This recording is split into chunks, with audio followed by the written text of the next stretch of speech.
Assalamualaikum warahmatullahi wabarakatuh. Perkenalkan, nama saya Muhammad Dri Firmansyah dan rekan saya lalu Andrian Amirul Azmi. Kali ini saya akan mempresentasikan hasil penelitian saya, analisis dan proposal pengembangan model bisnis sosial Yayasan Panti Asuhan Raudatul Amanah menggunakan Social Business Model Canvas atau SBMC. Memasuki latar belakang, Yayasan Panti Asuhan Rodotul Amanah berperan dalam membina dan memberdayakan anak yatim piatu dan duafa. Namun, sepertinya banyak panti asuhan lainnya, yayasan masih menghadapi tantangan berkelanjutan karena ketergantungan pada donasi yang tidak selalu stabil. Oleh karena itu, diperlakukan model bisnis sosial yang mampu menjaga keberlangsungan program sekaligus memperluas dampak sosial. Poin utamanya, ketergantungan pada donasi. Perlu keberlanjutan finansial, meningkatkan dampak sosial dan menggunakan pendekatan SBMC. Tujuan penelitiannya, penelitian ini dilakukan untuk menganalisis model bisnis sosial yang diterapkan Yayasan Raudatul Amanah serta merumuskan strategi pengembangan yang dapat meningkatkan kemandirian finansial dan efektivitas program yang dijalankan. Poin utamanya, analisis model bisnis sosial, identifikasi peluang dan tantangan, penyusun strategi pengembangan, dan meningkatkan keberlanjutan yayasan. Pada metode penelitian, penelitian menggunakan pendekatan kualitatif dengan metode studi kasus. Data diperoleh melalui observasi, wawancara dengan pengurus yayasan, dan studi dokumentasi kemudian dianalisis menggunakan kerangka sosial BMC. Pada profil yayasan ini, Yayasan Panti Asuhan Raudatul Amanah berdiri pada tahun 2016 di Kabupaten Bandung Barat dan sangat berfokus pada pendidikan, pembinaan akhlak, serta pemberdayaan anak yatim piatu agar menjadi generasi yang mandiri dan berakhlakul karimah. Pada yayasan ini mengajarkan anak-anaknya untuk berkeagamaan, mengajarkan perihal agama, pendidikan formal, dan pemilihan keterampilan, contohnya karate. Baik, di sini saya akan menjelaskan hasil analisis dari SBMC Yayasan Panti Asuhan Rodotul Amanah. Nah, mungkin untuk singkatnya itu ada rasio profitabilitas meningkat sebanyak 25%.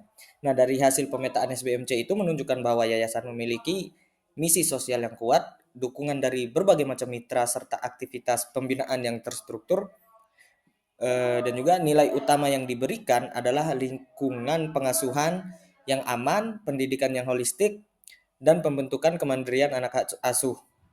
Nah, ini ada poin utamanya itu ada 5 elemen penting. Yang pertama, misi sosial kuat, dukungan donatur dan relawan, pendidikan dan pembinaan, lingkungan pengasuhan yang kondusif, dan juga persiapan kemandirian anak.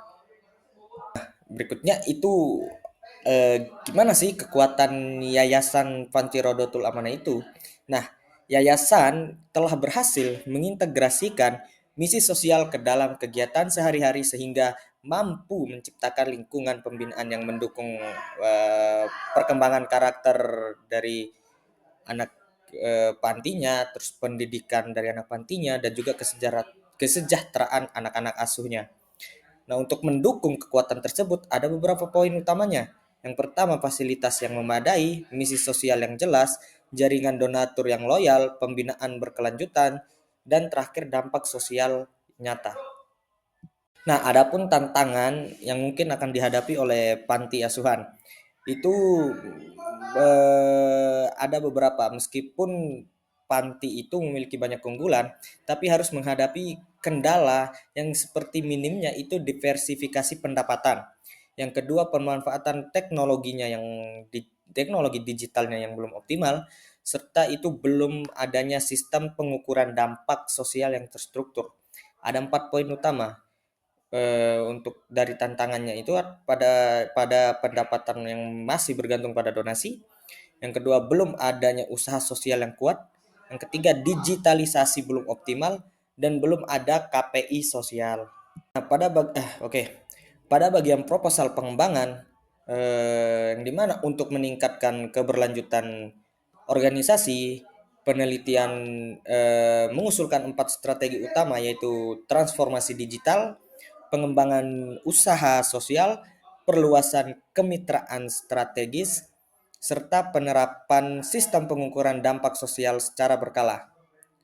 Itu bisa dari digital fundraising, website dan media sosial, unit usaha sosial, serta kerjasama CSR dan MBKM sekitar, dan terakhir laporan dampak tahunan.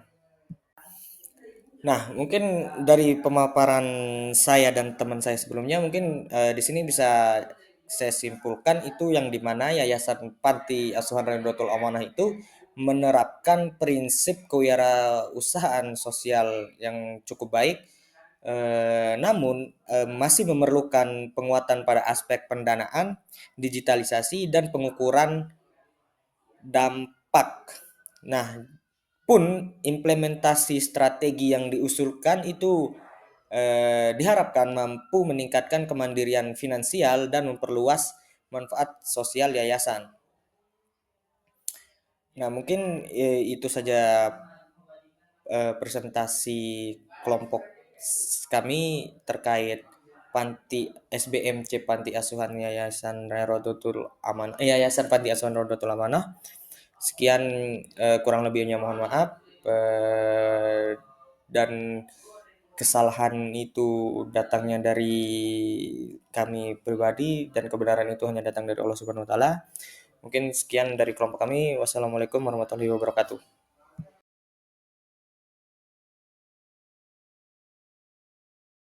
Dan ini merupakan daftar pustaka yang kami gunakan. Terima kasih.